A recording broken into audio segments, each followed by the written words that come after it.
بسم اللہ الرحمن الرحیم۔ السلام علیکم ورحمۃ اللہ وبرکاتہ۔ چٹان کا پارا پارا ہو جانا۔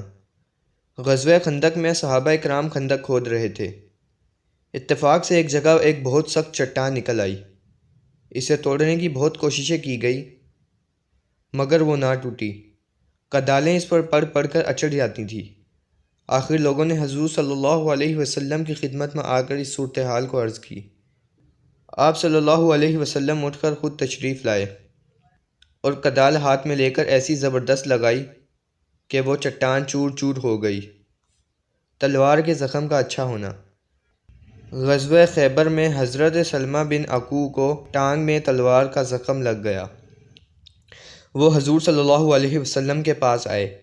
آپ صلی اللہ علیہ وسلم نے اس پر 3 مرتبہ دم کر دیا، پھر انہیں کوئی شکایت محسوس نہیں ہوئی، صرف نشان رہ گیا تھا۔ گونگے کا بولنا۔ حاجۃ الوداع میں آپ صلی اللہ علیہ وسلم کی خدمت میں ایک عورت اپنے بچے کو لے کر حاضر ہوئی اور عرض کیا کہ یہ بولتا نہیں۔ آپ صلی اللہ علیہ وسلم نے پانی منگوایا، ہاتھ دھویا کلی کی اور فرمایا کہ یہ پانی اس کو پلا دو اور کچھ اس کے اوپر جھڑک دو۔ کچھ عرصے بعد وہ عورت آئی تو بیان کیا کہ لڑکا بالکل اچھا ہو گیا اور بولنے لگا ہے۔ بیمار کا تندرست ہونا۔ حضرت عثمان بن ابی العاص ایک بار سخت بیمار ہوئے۔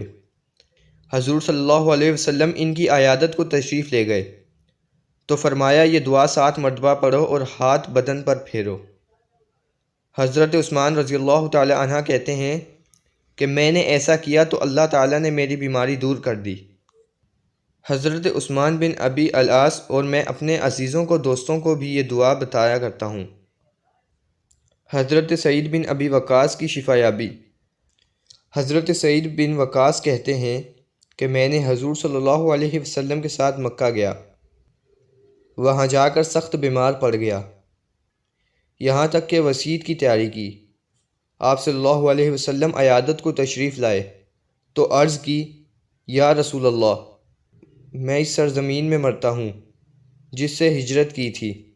آپ صلی اللہ علیہ وسلم نے فرمایا نہیں، پھر دعا فرمائی کہ الہی سعید کو شفا دے، سعید کو شفا دے، سعید کو شفا دے۔ حضور صلی اللہ علیہ وسلم کی دعا سے سعید کو شفا ہوئی۔ حضور صلی اللہ علیہ وسلم کے وصال کے بعد 14-15 برس تک زندہ رہے۔ اندھیرے میں روشنی ہونا۔ حضرت انس کہتے ہیں کہ 2 صحابی حضور صلی اللہ علیہ وسلم کی خدمت میں رات کو دیر تک حاضر رہے۔ جب واپس ہوئے تو رات بہت اندھیری تھی، مگر اللہ کی قدرت سے ان کے سامنے 2 چراغوں کی طرح آگے آگے کوئی چیز روشن ہو گئی۔ جب دونوں الگ الگ ہو کر اپنے اپنے گھر چلے تو ایک چراغ ایک کے ساتھ اور دوسرا چراغ دوسرے کے ساتھ ہو گیا، یہاں تک کہ دونوں گھر چلے گئے۔ حضرت علی کی آنکھوں کا اچھا ہو جانا۔ غزوہ خیبر میں جب آپ صلی اللہ علیہ وسلم نے علم عطا فرمانے کے لیے حضرت علی بن ابی طالب کو طلب فرمایا تو معلوم ہوا انہیں اشوب چشم کی تکلیف ہے۔ آپ صلی اللہ علیہ وسلم نے حضرت علی رضی اللہ تعالی عنہ کی آنکھوں میں اپنا لعاب دہن مل دیا اور دم کر دیا۔ حضرت علی کی آنکھیں اسی وقت ٹھیک ہو گئیں۔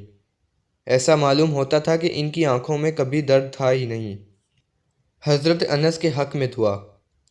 حضور صلی اللہ علیہ وسلم مدینے میں تشریف لائے تو حضرت انس کی والدہ انہیں لے کر حضور صلی اللہ علیہ وسلم کی خدمت میں لے کر آئیں اور ان کے لیے دعا کی درخواست کی۔ آپ صلی اللہ علیہ وسلم نے ترقی مال و اولاد کی دعا دی۔ حضرت انس کا بیان ہے کہ آج اس دعا کی برکت سے میرے پاس باکثرت دولت ہے۔ میرے لڑکے اور پوتوں کی تعداد 100 کے قریب پہنچ چکی ہے۔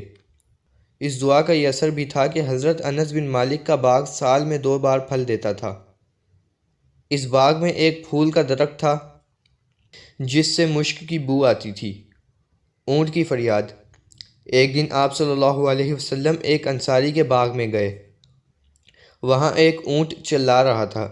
آپ صلی اللہ علیہ وسلم کو دیکھ کر وہ بلبلانے لگا اور اس کی دونوں آنکھوں میں آنسو آ گئے۔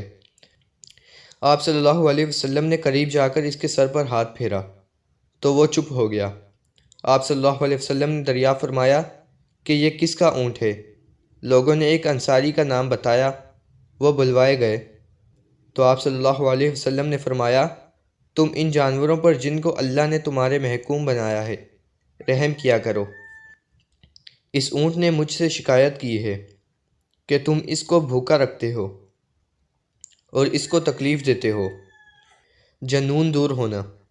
ایک شخص نے آ کر درخواست کی کہ یا رسول اللہ، میرا بھائی بیمار ہے، دعا کیجیے۔ پوچھا کیا بیماری ہے؟